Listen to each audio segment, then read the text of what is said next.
Hello बच्चों, चलिए प्रश्न को समझते हैं। यौगिकों के आईयूपीएसी नाम लिखिए। विकल्प दे रखा हमें, एक यौगिक दे रखा है CrNH3 की होल 3 Cl3। इसका हमें क्या करना है, आईयूपीएसी नाम बताना है। सबसे पहले अपने क्या लिखेंगे इसमें, मुख्य अवधारणा। मुख्य अवधारणा में हम देखेंगे कि आईयूपीएसी नामकरण, आईयूपीएसी नामकरण संकुलों का, संकुलों का, ठीक है। इसमें हम देखेंगे कि हमारे पास जो यौगिक दे रखा है वो एक आयन है या उदासीन है, ठीक है। तो CrNH3 की होल 3 और Cl3 ये हमारा यौगिक है।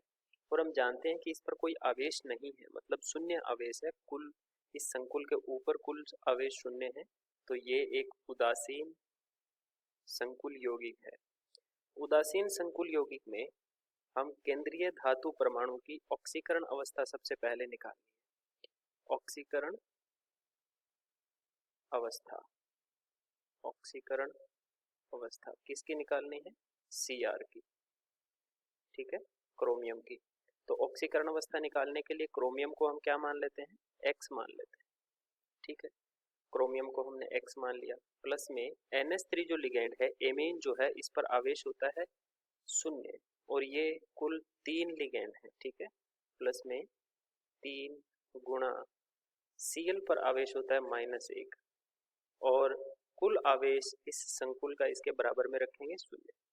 यहाँ से x का मान आएगा +3, यानी कि इस संकुल के अंदर जो Cr है, जो क्रोमियम है, वो +3 ऑक्सीकरण अवस्था में विद्यमान है, ठीक है। अब संकुल का नाम लिखने के लिए सबसे पहले लिगेंड का नाम लिखते हैं, और लिगेंड में हम अल्फाबेटिकली क्रम का पालन करते हैं, ठीक है। तो इसमें एमीन जो होता है वो A से स्टार्ट होता है। पहली लिगेंड हमारे NH3 है, दूसरी लिगेंड हमारी Cl है, और Cl जो है वो क्लोरो कहते हैं इसको, और क्लोरो C से प्रारंभ होता है। तो A वाले को हम पहले लिखेंगे। तो एमीन जो होता है, एमीन, ये हमारी उदासीन लिगेंड है, और ऋणात्मक लिगेंड के पीछे हम O लगाते हैं, ठीक है। तो ये अगर क्लोराइड है तो ये क्लोराइडो हो जाएगा, ये क्लोरीन है तो ये क्लोरो हो जाएगा, ठीक है। तो हम क्लोराइडो या क्लोरो दोनों में से कोई एक लिख सकते हैं, तो इसका नाम क्या हो जाएगा, क्लोरो हो जाएगा, ठीक। अब हम नाम लिखते हैं, और नाम लिखने के लिए हम सबसे पहले अल्फाबेटिकली क्रम में लिखेंगे। तो एमीन है, और हमारे पास एमीन कितनी है, 3 एमीन है, तो 3 एमीन के लिखे हम ट्राई एमीन और ट्राई क्लोरो, ट्राई अमीन, ट्राई क्लोरो। फिर धातु आयन लिखेंगे। अगर ये ऋणायनिक भाग होता, संकुल का ऋणायनिक भाग होता, तो धातु आयन के पीछे हम एटो लगाते हैं ना, क्रोमेटो। लेकिन ये हमारे पास उदासीन है, इसलिए हम लिखेंगे क्रोमियम।